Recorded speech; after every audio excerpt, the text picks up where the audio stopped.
แต่เริ่มตั้งคณะวงดนตรีลาวสัมพันธ์นี่ขึ้นมากะสลายกันมันได้ห้องเพลงผู้อื่นห้องเพลงที่นักปราชญ์อาจารย์รุ่นเก่าๆที่เพิ่นได้แต่งมาก็มีเพลงลาวเพลงไทยเพลงลาวสมัยเพลงลาวสากลเพลงไทยลูกทุ่งเพลงไทยสากลประเภทเพลงไทยผู้หญิงผู้ชายก็ได้มาร้องและก็จนตกมาอันท้ายๆปี2008-2009ก็พวกข้าก็เลยเริ่มแต่งเพลงให้น้องนุ่งก็บ่มีเวลาก็ได้แต่งเล็กน้อย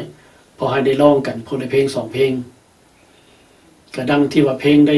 เริ่มแต่งกันมานี่ก็มีอันหนึ่งคือเพลงคณะวงดนตรีลาวสัมพันธ์จังซี่อันนี้ก็เป็นเพลงประจำวงดนตรีแล้วก็อยู่ในหันเนื้อความก็มันอธิบายถึงว่าวงดนตรีนี่ได้แต่งตั้งขึ้นมาโดยแล้วบ่แล้วมันไผเป็นไผลิ้นหยังมันไผเป็นหัวหน้าไปจังซั่นมันอธิบายเป็นจังซั่นและเพลงที่2ก็มีเพลง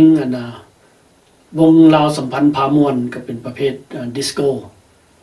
ก็ความหมายนี่ก็บรรยายเกี่ยวกับเรื่องการมนต์ซื่นเชิญให้พี่น้องขึ้นมาเต้นรำอยู่ในเวทีเวลามีการมนต์ซื่นบ่ต้องอายเวทีก็แม่นได้บรรยายไปจังซั่นเพราะว่าทางคณะวงดนตรีลาวสัมพันธ์จะพามวนพาซื่นเสพให้บริการให้เต็มที่ก็มีแต่ขอเฮียฮ้องให้พี่น้องท่านผู้ชมมาในงานนาราติสโมสรนั้นขึ้นมาฟ้อนมาเต้นรำเอ็กเซอร์ไซส์ก็บ่จำเป็นว่าสิดื่มเหล้าดื่มเบียร์จนมึนเมาก็บ่ดื่มบ่หยังก็เต้นได้หรือบ่ดังนั้นแปลว่าเต้นแบบฟรีสไตล์หมายคือว่าเต้นแบบใดก็ได้มันซะแบบเอ็กเซอร์ไซส์ก็ได้บ่จำเป็นว่าสิได้เคยเทรนมาว่าเต้นจังหวะนั้นจังหวะนี้เอาแบบฟรีสไตล์ออกไปเลยเจ้ามันเพลงที่2แล้วก็เพลงที่3นี่เป็นเพลงคนจงหองซึ่งว่าเพลงคนจงหองนี่เป็นเพลงที่ว่าเขียนขึ้นมาเพื่อบรรยายอธิบายเว้าเกี่ยวกับชีวิตของหญิงคนหนึ่งที่เคยได้มีปัญหาทางด้านครอบครัวอยู่ในหันก็ได้เว้าถึงว่ามีคืนวันหนึ่งที่ว่ามีหญิงคนนั้นได้เลิกจากเวียกจากงานมาฮอดครอบครัวแล้วมาเฮือนแล้วก็ผัวก็บ่อยู่สามีก็บ่เห็นก็เลยถามลูกถามเต้าว่าพ่อพวกเจ้านี่ไปไสนี่ว่าซั่นก็เลยลูกเต้าก็ตอบว่าเห็นเรามีคนผู้หนึ่งผู้หญิงผู้หญิงผมสีแดงๆผมสีทองได้มารับเอาลาเลยก็พากันไปใส่ไปจักเพิ่นไปใส่ก็บ่ฮู้จักเราก็บ่บอกจนต่อมา 2-3 มื้อมาจังฮู้ข่าวว่ามันสามีตัวเองนี่หนีไปกับผู้สาวจังซั่นก็ครอบครัวก็แตกแยกกันก็เลยว่าเพลงอันนี้นี่เป็นบรรยายถึงเรื่องนั้นเจ้ามันเพลงชื่อว่าคนจงหอง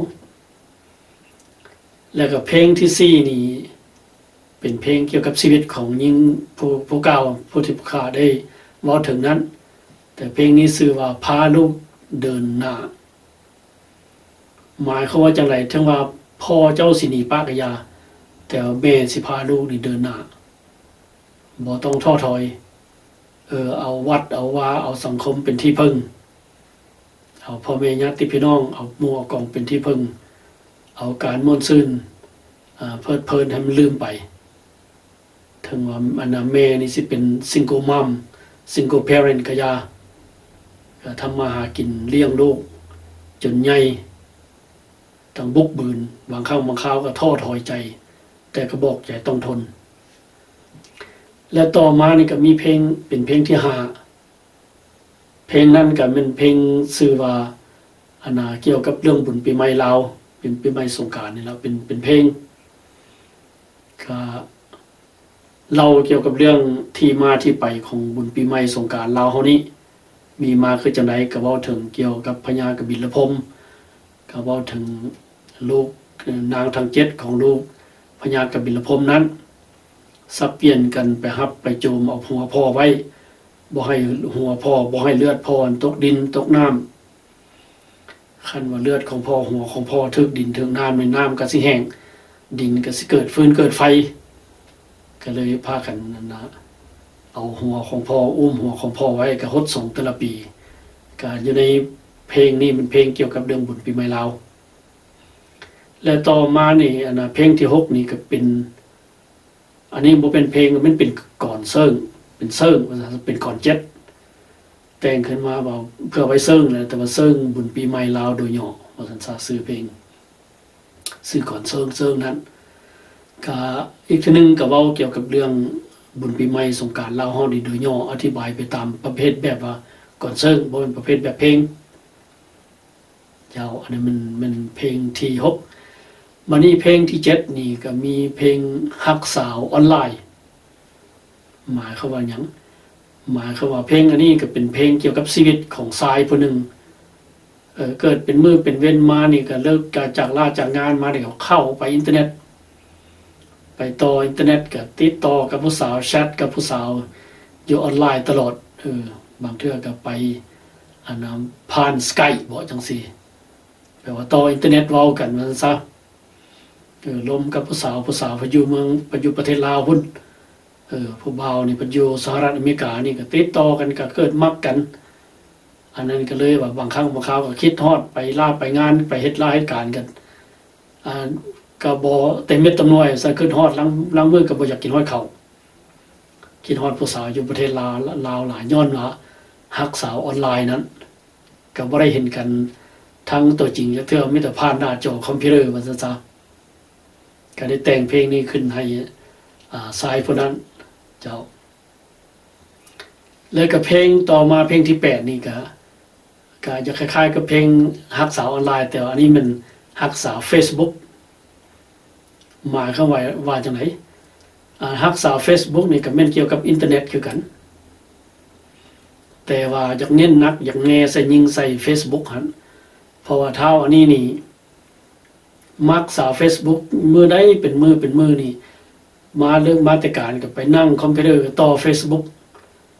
ล่มกันทาง Facebook ตลอดว่าซั่นซะก็กับล่มกับเฟรนด์พวกนั้นเฟรนด์พวกนี้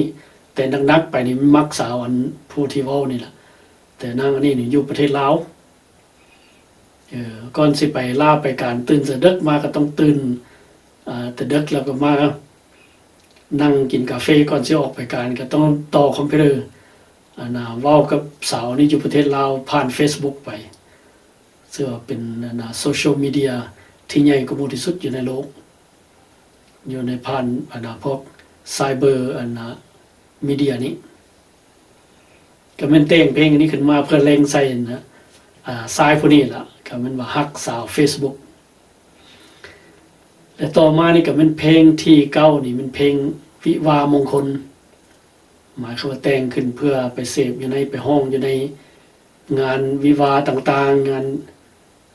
บาสีสู่ขวัญแต่งงานจังซี่ก็แม่นได้ห้องเพลงนี้มันก็เป็นเพลงประจำวงคือกันและเพลงที่10มานี่ก็เป็นเพลงธรรมศาสตร์รัฐยูทาห์เพลงนี้นี่ก็มันแต่งขึ้นมาก็เพื่อว่าอยากอธิบายเกี่ยวกับธรรมศาสตร์อยู่ในรัฐยูทาห์นี่ก็คือรัฐอื่นอยู่บ่คือบ้านคือเมืองเพิ่นบ่ก็มีหยังแน่ก็มีกระมวลกระซื่นบ่อยู่ในรัฐนี้นี่มีจักฤดูร้อนบ่หรือฤดูฝนก็มีบ่ฤดูใบไม้ร่นนี่มีบ่สั่นมันได้บรรยายถึงเกี่ยวกับธรรมศาสตร์ของรัฐยูทาห์มีบ่อนไปท่องไปเที่ยวบ่มีบ่อนแสดงหนังบ่สั่นก็ได้อธิบายอยู่ในเพลงนี้เกี่ยวกับเรื่องรัฐยูทาห์นี้แปลว่าเพลงฮักเขาข้างเดียวนี่เป็นเพลงที่